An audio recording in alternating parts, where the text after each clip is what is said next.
Je me considère comme une biologiste inachevée, mais je suis toujours demeurée une écologiste dans l'âme. C'est par les arts que je considère avoir un certain droit de parole. Dans le fond, c'est ma manière à moi de militer. Pourquoi les gens vont chercher leur identité dans la consommation? C'est plus je pense donc je suis, c'est je dépense donc je suis, puis c'est même pas un mauvais jeu de mots. Et on poserait la question à plein de personnes, on leur demanderait « Hey, dans 1000 ans, comment tu vois la planète? » Tout le monde aurait une vision assez triste.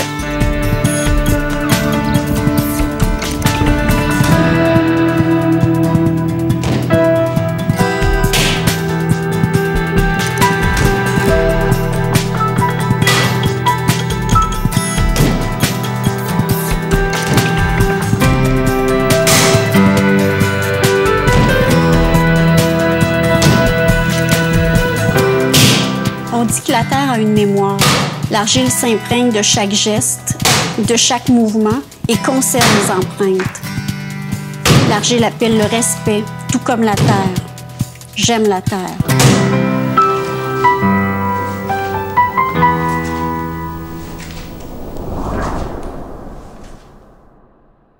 Bon, un dernier moment d'attention avant de quitter, s'il vous plaît.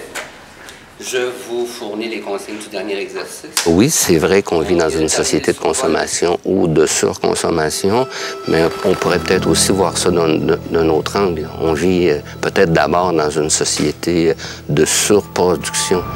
Il y a sûrement des gens qui ont intérêt à ce qu'on consomme parce qu'ils produisent, puis très souvent, eux, ils produisent là où c'est payant, là. Or, je pense que c'est pas eux qui vont d'abord et avant tout prendre l'initiative de cette espèce de décroissance nécessaire. C'est peut-être les consommateurs qui devront le faire. Puis pour ça, il faut commencer par se poser des grandes questions de base. Qu'est-ce qu'on fout ici sur cette terre? Qu'est-ce qui fait du sens? Qu'est-ce qui peut nous rendre heureux? Qu'est-ce qui nous rend fiers, quoi? La société de consommation tue littéralement le désir, à plus forte raison lorsqu'on utilise le crédit pour satisfaire immédiatement tous ses besoins. On vit dans un monde d'immédiateté où tout doit être satisfait sur le champ. Or, on sait très bien aussi que souvent, le plaisir du désir est supérieur au plaisir de sa satisfaction. Surconsommer, ça peut être plaisant, mais ça suppose qu'on a beaucoup de sous. Puis avoir beaucoup de sous, ça suppose qu'on travaille beaucoup.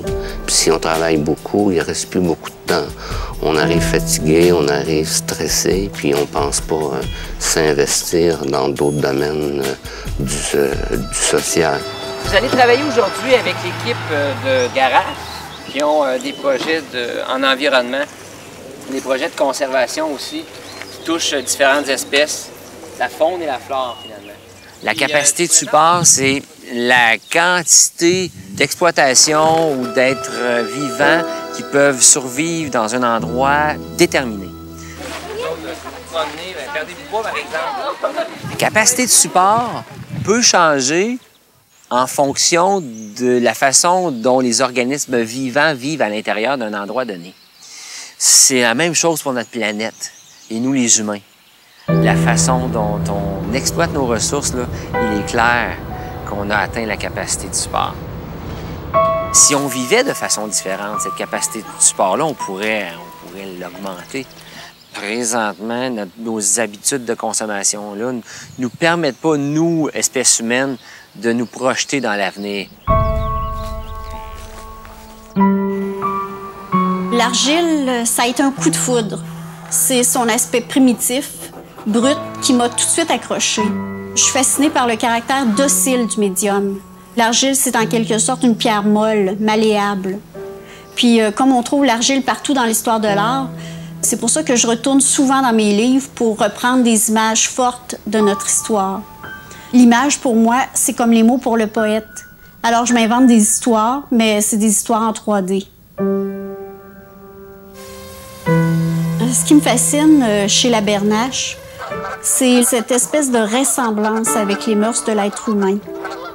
C'est des oiseaux sociaux, ils vivent en groupe. Je considère que c'est des oiseaux majestueux puis à la limite intelligents. Ils deviennent des parents protecteurs et vigilants jusqu'à la prochaine nichée. Ils choisissent un partenaire, pas juste le temps de la reproduction ou une saison des amours. Ils sont unis pour la vie. Ils vivent même un deuil après la mort du partenaire. Alors, en réalité, la bernache est en quelque sorte devenue mon oiseau fétiche pour le modèle quasi-humain qu'elle incarne. Ce qui m'impressionne, dans le fond, c'est l'humanité de la bernache et l'inhumanité de l'être humain. Le processus créatif, c'est très vaste. Dans ce cas-ci, c'est suite à un voyage en France où j'ai constaté l'omniprésence des traces de la guerre dans l'architecture des cathédrales puis des châteaux. Et ça m'a amené à m'interroger sur les raisons des guerres. Les guerres se succèdent et, à la limite, ils se ressemblent. J'ai fini par conclure que c'est le désir extrême de pouvoir qui tue toute conscience, peu importe l'époque. C'est la colonne du milieu qui est la plus importante, la plus signifiante. C'est des bernaches qui lancent un cri d'urgence. Et le cri d'urgence, c'est un cri de survie. La seule grande guerre valable au 21e siècle en sera une de survie. La survie des espèces. Et l'espèce humaine n'étant pas exclue.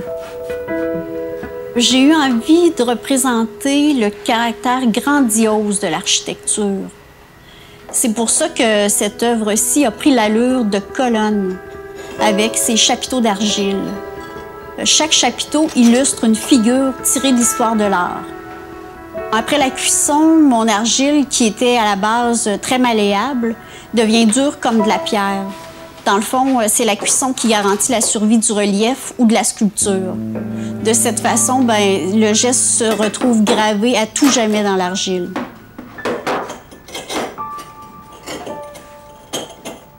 Que ce soit une glaise rouge, grise ou blanche, les matières premières comme l'argile, les pigments, les oxydes représentent une forme de signature pour le potier. La feuille d'or, pour moi, ça représente le caractère sacré. Le soleil fait partie aussi des symboles qui reviennent dans mes œuvres. C'est pour moi comme une manifestation de la divinité, une puissance supérieure. Il paraît que des gens, voyant venir leur mort, s'arrêtent et se disent « Qu'est-ce qui a fait du sens?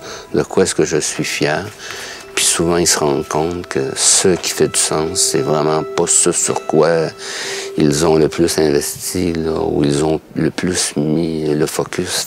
Ça fait des existences qui tournent à vide, ça. Puis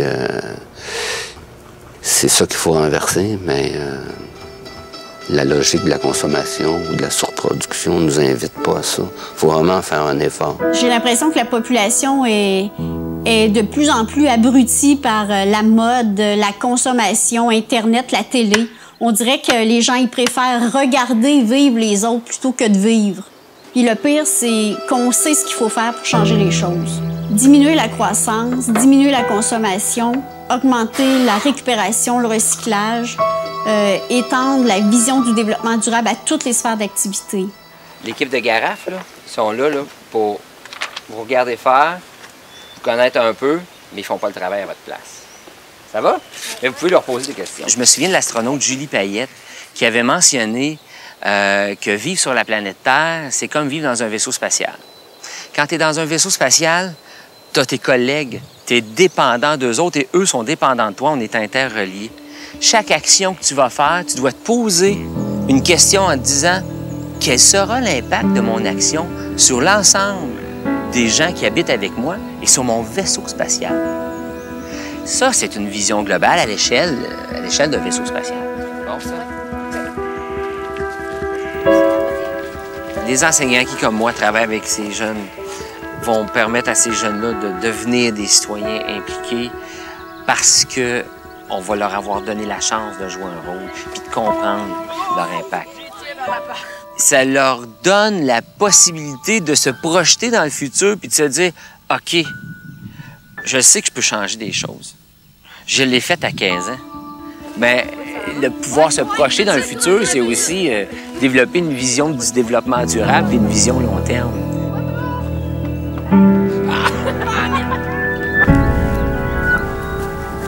souvent, l'histoire l'a démontré, lorsqu'on est face à un ennemi commun, on se serre les coudes, puis on va de l'avant.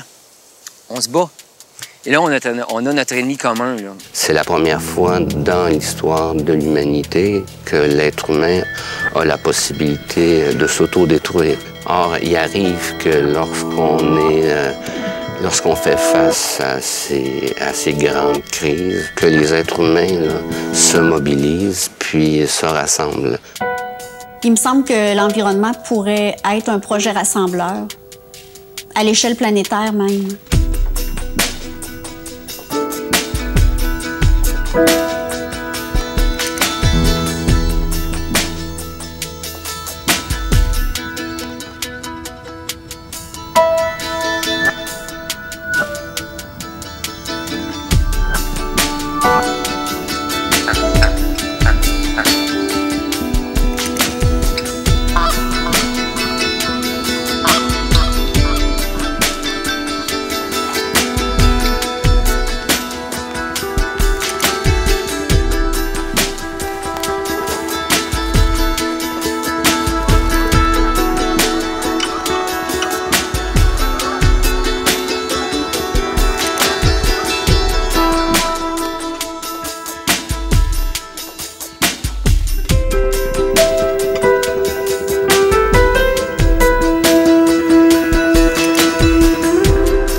Je souhaite grandement que les prochains décideurs auront le courage politique de changer les choses au risque de faire des choix qui déplairont à des grandes industries. Je souhaite qu'ils aient une vision qui dépasse leur objectif de réélection. J'ai juste envie de crier, pas mal souvent ces temps-ci, là. Réveillez-vous, bande de caves.